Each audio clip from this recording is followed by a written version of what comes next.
नमस्कार दोस्तों, स्वागत है आप सभी का द 10 मिनट शो में, जहां पर हम चर्चा करते हैं देश और दुनिया की समसामयिक घटनाओं की, कुछ महत्वपूर्ण जानकारियों की जो आप तक पहुंच जानी चाहिए।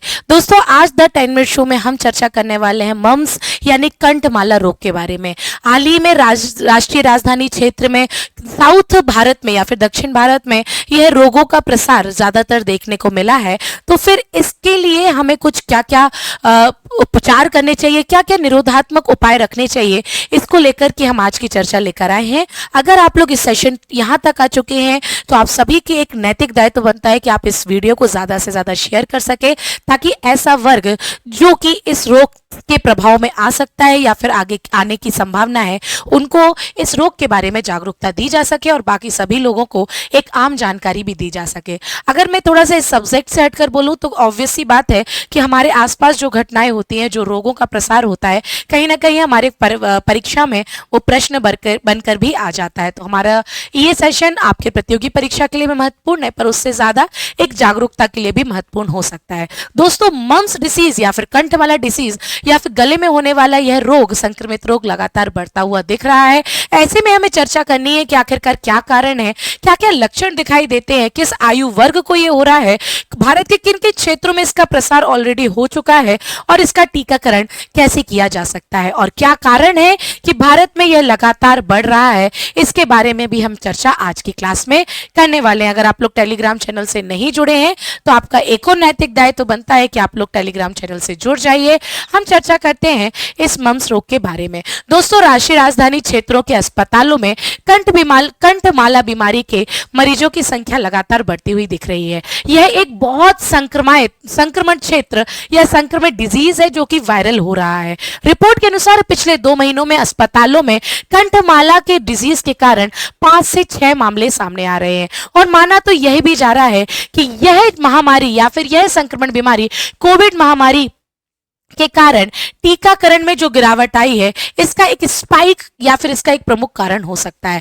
ज्यादातर जो मरीजों की उम्र बताई गई है वो 6 से 7 साल के बीच की उम्र बताई गई है, लेकिन इसके बाद भी कुछ मामले 18 से 25 आयु वर्ग के बीच भी, यानी कि जो युवा है, यानी कि जो आप ये वीडियो देख रहे हैं, उनमें भी यह डिजीज पहचानी गई है और इन लक्षणों को लेकर के वे अस्पताल की ओर भागे भी हैं। हालांकि यह वायरल संक्रमण जो है अभी वर्तमान में एनसीआर, दिल्ली वाले क्षेत्रों में ज्यादा देखने को मिला है। साथ ही साथ दक्षिण भारतीय क्षेत्रों में आंध्र प्रदेश, केरला, तेलंगाना, साथ ही साथ महाराष्ट्र जैसे अन्य राज्यों में भी यह प्रसार लगातार कुछ महीनों से बढ़ता हुआ देखा गया है। अब हमें यह प्रयास करना है कि यह उत्तर भारत क्षेत्रों में प्रसारण थोड़े से रुक जाए, इसलिए इस सेशन को आप ज्यादा से ज्यादा लाइक कर दीजिए, ताकि बाकी की जो युवा वर्ग है वो इसके लिए थोड़ा सा जागरूक हो सके। थोड़ा सा हम बेसिक से पढ़ते हैं कि आखिरकार ये कंठमाला डिसीज है क्या, इसके क्या क्या प्रभाव हो सकते हैं। तो दोस्तों, ये जो कंठमाला डिसीज है, यह एक वास्तव में वायरल डिजीज है, संक्रमण रोग है, जिसके कारण जो कंठ में लार ग्रंथियां हैं उसमें दर्दनाक सूजन आ जाती है, और सूजन इतनी बढ़ जाती है कि वो बाहरी प्रत्यक्ष रूप से तो दिखाई देती ही देती है, लेकिन आंतरिक रूप से ज्यादा पीड़ादायक हो जाती है। लार ग्रंथियां लार का उत्पादन करती हैं, एक तरल पदार्थ जो कि भोजन को नम करने और भोजन को आसानी से निगलने में भी लार ग्रंथियों का एक महत्वपूर्ण योगदान होता है। जब इन्हीं ग्रंथियों में सूजन आ जाती है तो कंठमाला मम्स रोग हो जाता है। वैकल्पिक नाम में रूप में देखे जाए तो पैराटाइसिस या फिर वायरल पैराटाइसिस या फिर कंठमाला के रूप में यह रोग प्रचलित है। यह भी आपको ध्यान में रखना चाहिए। क्या कारण है, किन लोगों को यह रोग हो रहा है, थोड़ा सा देख लेते हैं। कंठमाला रोग एक वायरस रोग है, वायरस संक्रमण क्षेत्र में रहने के कारण होता है। यह वायरस नाक के कारण या मुंह के कारण, कुछ बूंदों में या फिर छींकने के कारण भी एक व्यक्ति से दूसरे व्यक्ति तक पहुंचने की संभावनाएं बढ़ सकता है, और जो कि आम घटनाएं हैं। सेम ऐसे ही कि आप कब कहां सांस ले रहे हैं आप ध्यान नहीं देते हैं, वैसे ही आप कब कहां छींक रहे हैं, आपकी वो संक्रमित बूंदें आपके शरीर से प्रभाव कर रही हैं, आप इस पर ध्यान नहीं देते हैं। इसलिए इस पर जागरूकता बनाना ज्यादा जरूरी है। उन वस्तुओं के सीधे संपर्क में आ जाने से या फिर उन लार का सीधे संपर्क में आ जाने से हम पर यह प्रभाव देखने को मिल सकता है। सामान्यतः यह देखा गया है कि जो कंठमाला का रोग है वो सामान्यतः 2 वर्ष की आयु से 12 वर्ष की आयु के बच्चों में देखने को मिला है जिन्होंने इसके खिलाफ टीकाकरण ना किया हो। लेकिन हाल ही में जब एनसीआर और दक्षिण भारतीय क्षेत्रों में देखा गया तो ये किसी भी उम्र में कॉलेज गोइंग जितने भी स्टूडेंट्स हैं उनमें भी यह सामान्यतः देखने को मिला है। ठीक है, चाहे वह 12 से 25 दिन की बीच में यह वायरस अगर आप संक्रमित क्षेत्र में आ जाते हो तो कहीं ना कहीं वह आप उससे प्रभावित होने की संभावनाओं को बढ़ा देते हो। यह कंठमाला जो रोग है वो शरीर के तंत्रिका तंत्र के साथ साथ वृषण और अग्नाशय को भी प्रभावित करती है। और किन किन लक्षणों के आधार पर आपको यह पहचान लेना चाहिए कि आपको यह रोग हो चुका है। अगर आप अपने चेहरे पर एक असामान्य दर्द महसूस करते हैं, गले के आसपास या गर्दन के आसपास आप दर्द महसूस करते हैं, गला लगातार खराब हो रहा है, खराश आ रही है ना, बार बार आपको गला साफ करने की जरूरत पड़ रही है, उस इन दरमियान अगर आपको बुखार आता है, वो भी सामान्य बुखार, कोई 104 डिग्री नहीं, सामान्य बुखार, आपको फीवर जैसा महसूस होता है, भूख कम लगती है, लगातार सिर में दर्द होता है और साथ ही साथ लार ग्रंथियों में पैराटाइट्स या पैरोटिड ग्रंथियां जो है, ग्लैंड्स जो हैं, उनमें सूजन जैसी महसूस होती है, गले का एकदम से फूल जाना, कान और जबड़े के बीच में सूजन दिखाई देना, कनपट्टी या जबड़े के बीच में जब यह सूजन ज्यादा बढ़ जाती है तो आपको पहचान लेना चाहिए इन लक्षणों के आधार पर कि आपको कंठ रोग के शुरुआती या फिर ये लक्षण आ चुके हैं। ध्यान से देख लेना, फीवर हो जाए या फिर आपको भूख कम लगे, आपका सिर दर्द हो, आपके शरीर की मांसपेशियों में भी दर्द जैसा दिख रहे, आपको खाते समय पेन हो, ऑब्वियस सी बात है जब गले में सूजन बढ़ेगी तो आपको मम्स रोग होने की संभावना है, सूजन आने की संभावना है। आपके कान में, आपकी चिन की साइड जब पेन हो जाए ये भी ध्यान रख लेना, और पेन जब दोनों साइड भी हो तो भी है एक हो सकता है ये आपका मम्स रोग हो सकता है। आप लोग चेक कर लीजिए कहीं आपके चेहरे में दर्द तो नहीं है। अगर आपको इसका अन्य लक्षण देखना हो तो अंडकोश की गांठें बन जाना, अंडकोश में दर्द या अंडकोश में सूजन जैसी स्थिति, वृषण जैसी स्थिति भी देखने को मिलती है।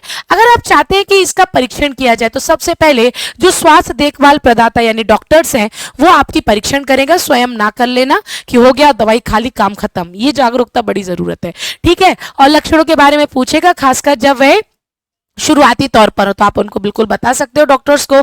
और अधिकांश मामलों में किसी परीक्षण की अलग से आवश्यकता नहीं है, ब्लड टेस्टिंग नहीं है, आपके बाहरी जो परीक्षण है, लक्षण है, उनको देख करके ही कार्य किया जा सकता है। आमतौर पर जब परीक्षण किया जाता है तो देख करके ही उसका निदानात्मक उपचार बता दिया जाता है। निदान की पुष्टि के लिए अगर आवश्यकता है कि यह रोग आपके अंदर से चला गया है या नहीं, इसकी पुष्टि के लिए आप लोग इसका रक्त परीक्षण, वो भी डॉक्टर जब सजेस्ट करे, प्रिस्क्राइब करे तभी कर सकते हैं। अब इलाज के लिए क्या है तो कोई विशिष्ट उपचार नहीं है, एक सामान्य रोग सामान्य इलाज, पर इलाज करवाना जरूरी है, डॉक्टर के पास जाना जरूरी है। पट्टी लगा के मत बैठ जाना, सिकाई मत करना, संक्रमित रोग है इसके लिए इसको आपको डॉक्टर के पास ही जाना चाहिए, खुद के डॉक्टर मत बनना, ठीक है। लक्षणों से राहत के लिए आप निम्नलिखित की चीजें कर सकते हैं अगर आप चाहें तो, दवाई के साथ साथ, पर दवाई के साथ साथ, ठीक है, आपको क्या करना है, पेन रिलीफ की दवाई भी खा सकते हो, डॉक्टर जो प्रिस्क्राइब करे, ठंडा या हीट पैक देख सकते हो। रेयर सिंड्रोम के खतरे के कारण वायरल बीमारी से पीड़ित के लिए एस्प्रिन कभी भी नहीं देना चाहिए, ये बात याद रखना है ना। तरल पदार्थ पिए ताकि वो दर्द ना हो, मुलायम भोजन करें, नमक वाले पानी से, गर्म नमक वाले पानी से गार्गल कर सकते ताकि लक्षण की शुरुआती को आप कम कर सके। लेकिन अगर लक्षण बढ़ जाए तो इसकी समाधान के लिए, इस दर्द, इस सूजन के समाधान के लिए आपको तय समय पर प्राथमिक उपचार तो अवश्य ले ही लेना चाहिए। पूर्वानुमान क्या किया जा सकता है कि इस बीमारी से पीड़ित लोग ज्यादातर समय ठीक रहते हैं, भले ही लार ग्रंथियों के अलावा अन्य अंग भी ये शामिल हो जाए तो ये जानलेवा नहीं है, ये बात के लिए आप लोग ध्यान रखना। 7 दिनों में बीमारी खत्म भी हो जाती है, जीवन भर कंठमाला रोग से प्रतिरक्षित भी करता है क्योंकि एंटीबॉडीज उसकी तैयारी कर देता है। लेकिन संभावित जटिलताएं और क्या, अगर इस बीमारी पर समय पर नहीं ध्यान दिया गया तो क्या क्या हो सकता है, तो इसके कारण अगर अंडकोश में सूजन होती है पुरुषों में तो वह अन्य रोगों को भी यह प्रभावित, अन्य अंगों को भी प्रभावित कर सकती है। इसके लिए जरूरी है कि आप किसी स्पेशलिस्ट से संपर्क कर लें, और यदि आपके बच्चे को कंठमाला है तो अपने प्रदाता से संपर्क ना करें, थोड़ा सा देख ले उसकी लाल आंखें हो रही हैं, लगातार नींदापन, उल्टी भरा जैसा मन, भयंकर सिर दर्द हो रहा हो तो थोड़ा से दूर बने, और समस्याएं ज्यादा हो जाएं तो कोशिश करें कि आपातकालीन जो स्वास्थ्य सेवाएं नंबर है उस स्वास्थ्य सेवाएं नंबर पर आप आवश्यक रूप से अगर जरूरत पड़े तो इस पर कॉल करके मरीज की सहायता कर सकते हैं। रोकथाम करना हो तो कौन सा टीकाकरण लगाना है, तो आपको MMR टीकाकरण लगा सकते हो, खसरा, कंठमाल और रूबेला से जो बचाता है। अगर आपके घर में 2 से 12 साल के बच्चे हैं तो MMR टीका सबसे पहले उनको लगवा दे, ठीक है। इनमें बच्चों की उम्र को किस उम्र में दिया दिया जाना चाहिए एमएमआर टीका, तो सबसे पहले 12 से 15 महीने, 4 से 6 वर्ष के बीच में, और वयस्क भी अगर जिनके बचपन में ये टीका रह गया था तो वो भी एमएमआर टीका लगा सकते हैं। इस बारे में अपने प्रदाता से बात करें। कंठमाला के हालिया प्रकोप से बच्चों को टीके से ही बचाया जा सकता है, ये बात आपको याद रखना चाहिए। तो मैं उम्मीद करती हूँ कि जो जितना संक्रमण फैल रहा है, अगर उसकी तय समय पर जागरूकता मिल जाए, तय समय पर जानकारी मिल जाए, तो उस संक्रमण के फैलाव से बचा जा सकता है। दोस्तों, कोविड महामारी का टीका बहुत समय बाद आया, जब ये बहुत अति स्तर पर फैल चुका था, जानलेवा हो चुका था तब। लेकिन जब हमारे पास कंठमाला या मम्स रोग का पहले से निदान है, टीकाकरण है, जागरूकता है, तो क्यों ना इसको हम तय समय पर ही जागरूक हो जाएं और इसको और अधिक संक्रमणशील होने से बचा सके। देखो दोस्तों, कोई भी बीमारी हो, चाहे जानलेवा हो या ना हो, कहीं ना कहीं मानव संसाधन को तो क्षरण करती ही है। तो जरूरत है उसकी तय समय पर जांच, परीक्षण और उपचार की। मैं मिलती हूँ आप सभी को कल सुबह 8 बजे करंट अफेयर्स की क्लास में। अगर आपको आज की जानकारी अच्छी लगी हो तो आप जरूर वीडियो को लाइक कर दीजिए, शेयर कर दीजिए अपने परिजनों के बीच में, और कमेंट सेक्शन में मुझे बता दीजिए कि वीडियो कैसा लगा। मैं मिलती हूँ आप सभी को सुबह 8 बजे। तब तक के लिए सभी को टाटा, बाय बाय, जय हिंद।